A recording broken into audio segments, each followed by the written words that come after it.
est remarqué tout de suite de par ses chaussures, de par ses hauts talons, de par sa dress code bi, de par la coiffure, maquillage. Tout ça fait partie de l'artiste. Oui, mais xam nga artiste moom rêve lay jaay aussi, on vend du rêve. Quand tu vends du rêve, il faut faire rêver. Voilà, donc parce que le rêve aussi boo koy jaay, c'est un peu l'inaccessible sans être inaccessible, hein. Voilà, tu vends ce qui est inaccessible. Qu'on se dit lii man aw ma prime wala mënuma ko am. Mais sans pour autant être aussi inaccessible. Il faut savoir voilà gérer les deux, alterner les deux. Voilà, parce que aussi art loolu la aussi da ngay jaay et quand tu vends du rêve il faut nga xool li ngay sol, il faut nga xool ni ngay apprêter woo, il faut tout est important parce que en quelque sorte sa image dafa am lu muy refléter, sa image dafay am lu muy renvoyer, ça renvoie à l'envie, au rêve, à la joie de vivre, au bonheur. Loolu kon dafa war a nekk loo xam ne nii dafa war a taaru, à mon avis c'est important. Et vous diffusez de la joie directement juste par votre présence? Ah mais je l'espère, hein. Je ne sais pas. Yow yaa ma mën a wax loolu wala spectateurs yi wala téléspectateurs wala téléspectatrices yi je pense man damay essayer rek rester moi-même, bañ a am lenn lu may forcer daal parce que affaire yi moom du forcer. Affaire yi il faut être naturel, prendre les choses telles que c'est, surtout boo jugee ci li ma jugee ah. Defe naa ni amatoo voilà looy daw quoi. Voilà da ngay laisser les choses telles que c'est. Maintenant su fekkente ni sama présence sama teewaay jox na nit ñi bonheur, ben j'en suis flattée Boubacar. C'est tout ce que je souhaite. wàcc ci oto bi ñëw ba fii rek nit ñaa ngi kontaan di la naan la hello man Gambie laa dëkk, ñii di la nuyu ñii di kontaan. Vous diffusez de la joie. Ça me fait plaisir. Ça me fait plaisir. C'est que. Mais ça me fait plaisir. J'en suis très flattée. Je l'assume et j'en suis très flattée. maa ngi ciy sant yàlla suñu borom. grâce à Dieu, alhamdulillah. Alors Coumba Gawlo, sa histoire dafa lëkkaloo ak sa maman. sa yaay dafa nekk koo xam ne dafa nekk sawet. tout sa dund yëpp dafa nekk sawet. loo am ci épreuve sa yaay mooy ñëw taxaw saa yoo yeewoo da nga koy gis day jóge këram yeewooguloo mu ñëw toog sa kër ba nga yeewu di la même nga nekk mag nekk sa kër mu continuer di la gérer di la toppatoo fan la affection boobu ak sa yaay jóge. waaw mais xam nga Boubacar yaay mooy gàllaaj bi njëkk. waaw yaay moom mooy gàllaaj bi njëkk. yaay moom nit yi dinañu rawante ngay laaj luy secret gannaaw yàlla suñu boroom ak persévérance su nit ki ak sérieux ak sa foi ak xolam waajur la ni wolof nee na nit yi dañuy rawante ci waajur yi rawatina yaay te yaay moom defe naa ni mooy wéeruwaay bi nga xamante ne nii moo ëpp solo. di ngay gis ni léeg-léeg boo demee sax kilifa di la ñaanal da ne la ndax sa yaay mi ngi dund nga ne ko waaw mu ne la demal nga jox sa yaay nangam wala bégalal sa yaay wala defal lii kon yaay dafa am solo. donc te loolu dafa bokk ñun ci suñu ay valeurs. voilà yu tax vraiment man ma gën a attaché wu bu baax ci sama yaay moom it vraiment mu nekk koo xamante ni nii daf ma koy rendre bu baax. voilà daf ma koy rendre bu baax ndax dafa am sama yërmande. fu mu toll mi ngi may taxawu comme si màggaguma woon. mais xam nga doom moom du màgg ci kanamu waajuram doo mës a màgg. boo amee 60 ans 70 ans sa yaay am 100 ans sax doo mës a màgg. waaw parce que yaay moom yaay rek lay doon te il faut en profiter au maximum. voilà il faut profiter ci yaay pour ñaanam pour kiir laayam pour mu lay jàppale pour mu lay taxawu loolu dafa nekk lu am solo pour man en tout cas. waaw pour man lu am solo la.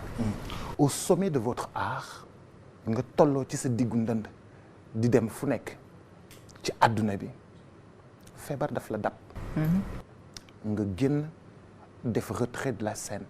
Comment annoncer ça à sa maman mais yaay man kat am naa feebar boo xam ni fan yi duma mën a wayeti foog ma dem faju ji te ci aar boobu ngay def ci ngay dimbali doomu aadama yi ci nga nekk chef d'entreprise ci nga yore sa waajur si ngay dimbali ñeneen ñi te yow da nga war a def retrait de la scène. Comment annoncer ça à sa maman? Ah c'est pas facile. C'est très très difficile. D'abord, c'est difficile de l'assumer soi-même, d'accepter ça, mais c'est déjà c'est tout aussi difficile de l'annoncer à sa mère. Voilà, pour wax ko sama yaay lu metti la woon parce que bon, moi au début pour man benn baat bu dee la woon quoi. Voilà, baat bu dee et puis de jour en jour baat bu dee di changer jusqu'à ce que voilà, tu te rends compte que am na leneen derrière. Voilà, loo xamante ne nii c'est pas facile parce que déjà pour wax ko moom mu comprendre ko dafay defe ni baat bi moo dee. Nga dem def diagnostic ñëw ñu ne la sa corde vocale gauche moo bougé doo mën a comprendre nga ni mais corde vocale buy bougé kii de xamul li muy wax. Voilà, jusqu'à ce que après tu te rends compte de la réalité et puis bon là c'était très difficile ay moment yu metti la woon parce que moom mënu ko woon gëm quoi. Voilà, mënu ko woon gëm mënu ko comprendre donc c'était pas facile, c'était très difficile. Yow nga war a def retrait am ay soppe sénégalais yi di la ko rendre très bien toujours ñu lay wan affection di la wan mbëggeel boobu ñu la doon wan nga ci aar bi ngay def nga xëy suba war leen wax ni je vais arrêter un peu.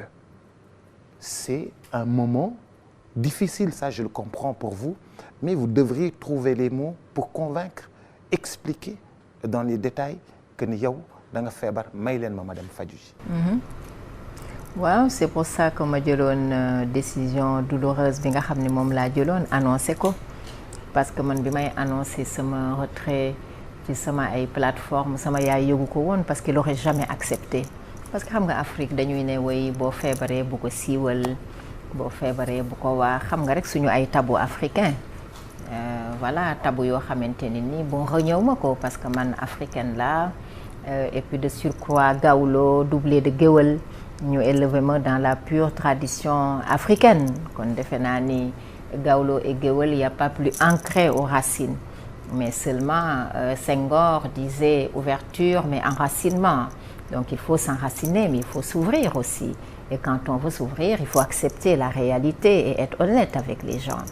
Et c'est ce qui m'a poussé à annoncer ça te bi ma koy def c'était à l'insu de ma mère maanaam moom nekk fa woon daal ci gàttal parce que su fa nekkoon du ko nangu parce que dafay wax africain fii fu ñu xamee loolu alors que c'est pas sérieux pour man munoo am tawat ji ma dal nga gis na yow sa ëllëg lu bari leeratu ci nar nga toog ab diir dootoo xëy na way nga ne dama koy nëbb loolu c'est irresponsable pour man c'est pas sérieux quoi parce que il faut quand même ce public nit ñi xam lan moo la téye ñu la gisee en activité gisatuñ la en activité il faut quand même voilà assumer ñu xam ne écoute lii moo la téye quoi et puis amul lu ñuy nëbb daal ci gàttal voilà donc loolu raison yooyu yëpp moo taxoon vraiment ma jëloon décision bi nga xam ne c'était très très difficile parce que entre moment bi nga xam ne annoncé naa ko ak moment bi nga xam ne après siiw na c'était comme un tremblement de terre si je peux l'appeler ainsi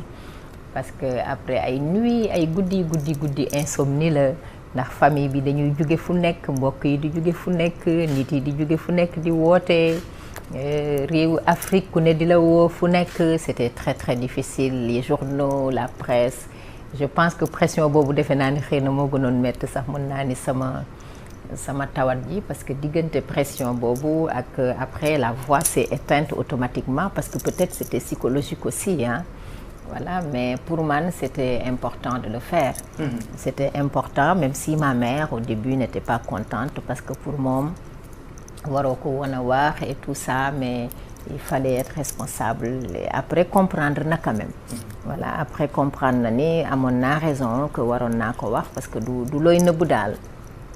Et ce retrait ça vous apprenez quoi dans un retrait où vous êtes sous les projecteurs xëy suba ñu fay projecteurs yëpp kenn gisu la lan nga ci jàng. mais maa ngi woon ci suufu projecteur yu yàlla sunu borom.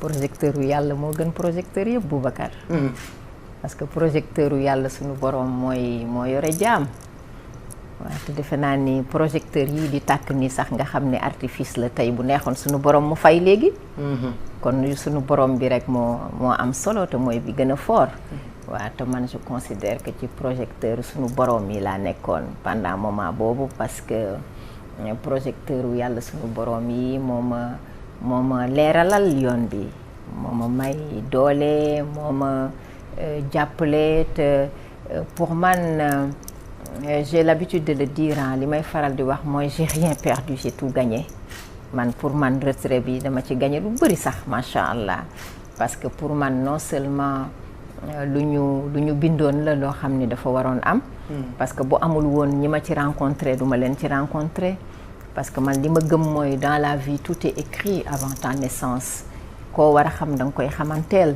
même suñu daje bi tey c'était écrit oui. Ça devait se faire c'est pas un hasard voilà tout est écrit kon ñi nga xam ni ñoom laa waroon dajeel ci sama moment yooyu noonu yàlla ne woon at sàngam bët sàngam bërëb sàngam ñooñu il faut ma gis leen mais ñooñu nag pour ma gis leen ma xam leen ba ñuy saafonte ba amante ay coloré il fallait que lii dal ma parce que bu ma dalul mënu ma leen xam nan laa leen di dal xamee ñooñu ay docteur lañu kon fallait que ñooñu ñëw bokk ci sama destin ñëw faj ma wala ñu jàngal ma àdduna am luñ ma jàngal te dama ci jàng lu bari te retrait boobu noonu mais ba ci kër ga ma dëkkoon 8e arrondissement nee naa foofu yàlla daf ma ko tegaloon ci période boobu ni fii diw moo fii dëkk ci période bi keneen du fi dëkk naa fa 3 at waaw foofu man la doon xaar parce que dama dugg ci rek ni ça y est c'est ici que j'habite c'était tellement lumineux c'était tellement beau j'ai dit c'est ici ma maison j'habite ici yàlla moo ni woon période boobu tamit foofu laay dëkk c'était écrit